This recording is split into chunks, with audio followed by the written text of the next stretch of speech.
नमस्कार मित्रांनो, सामान्य विज्ञान वर्ग 8वा प्रकरण 7वे धातू आणि अधातू भाग 27वा लोखंडाचे शरण।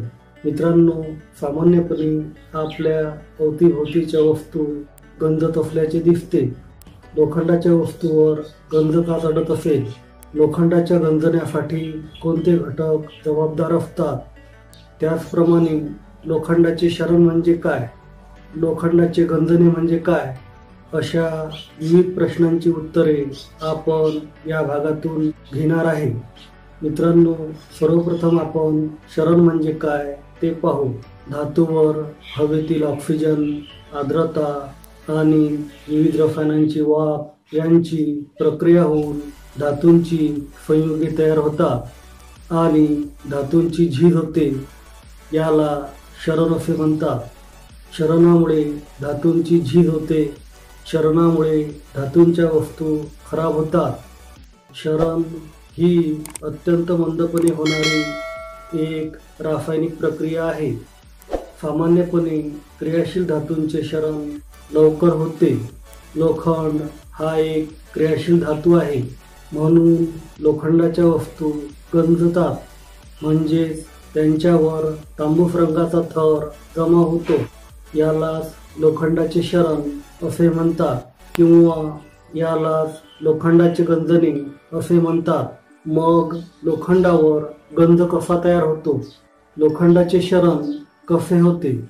सर्वप्रथम लोखंडाची हवेतील ऑक्सिजन वायू बरोबर अभिक्रिया होऊन आयन ऑक्साईड तयार होते।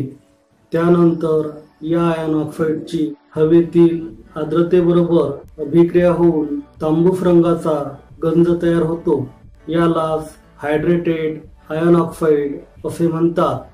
या गंजाचे रासायनिक सूत्र Fe2O3.XH2O आहे।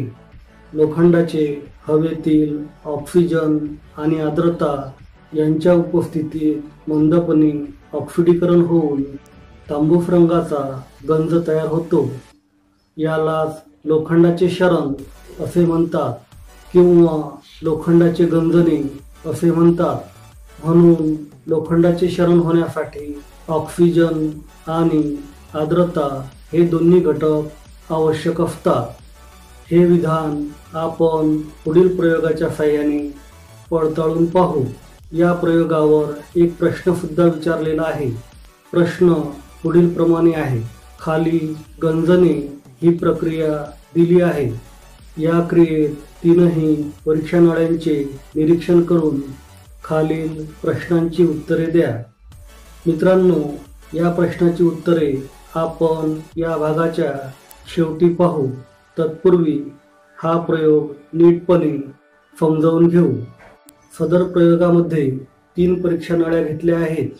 पहिल्या परीक्षा नळीत एक लोखंडी खिळा आणि पाणी घेतले आहे, म्हणजे पहिल्या परीक्षा नळीत आर्द्रता आणि ऑक्सिजन हे दोन्ही घटक उपलब्ध आहेत।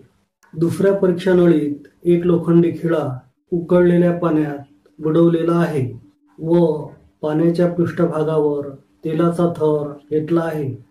परीक्षा नळीत पाण्यावर असलेल्या तेलाच्या थरामुळे लोखंडी खिळ्याचा ऑक्सिजन बरोबर संपर्क होत नाही, म्हणजेच दुसऱ्या परीक्षा नळीत ऑक्सिजन उपलब्ध नाही, तर फक्त आर्द्रता उपलब्ध आहे।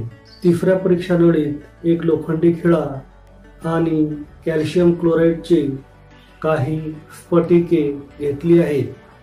कॅल्शियम क्लोराईडचे स्फटिके परीक्षा नळीतील सर्व आर्द्रता शोषून घेतात, म्हणजेच तिसऱ्या परीक्षा नळीत फक्त ऑक्सिजन उपलब्ध आहे, तर आर्द्रता उपलब्ध नाही।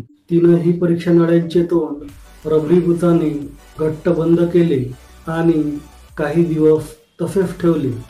काही दिवसांनी तीनही परीक्षा नळ्यांचे निरीक्षण केले असता असे दिसून येते की फक्त पहिल्या परीक्षा नळीतील लोखंडी खिळ्यावर खूप गंज चढलेला आहे, तर इतर 2 परीक्षा नळ्यातील खिळ्यावर गंज चढलेला नाही।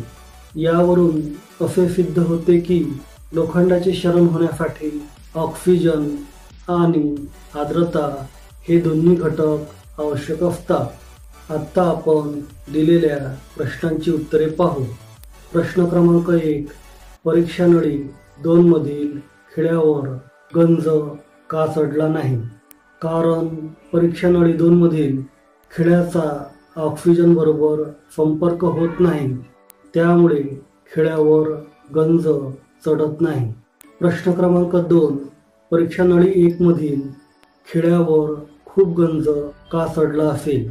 कारण परीक्षा नळी 1 मध्ये लोखंडाचे शरण होण्यासाठी आवश्यक असलेले ऑक्सिजन आणि आर्द्रता हे दोन्ही घटक उपलब्ध होते. प्रश्न क्रमांक 3. परीक्षा नळी 3 मधील खिळ्यावर गंज चढेल काय? नाही, परीक्षा नळी 3 मधील खिळ्यावर गंज चढणार नाही, कारण परीक्षा नळी 3 मध्ये आर्द्रता उपलब्ध नाही. थँक्यू.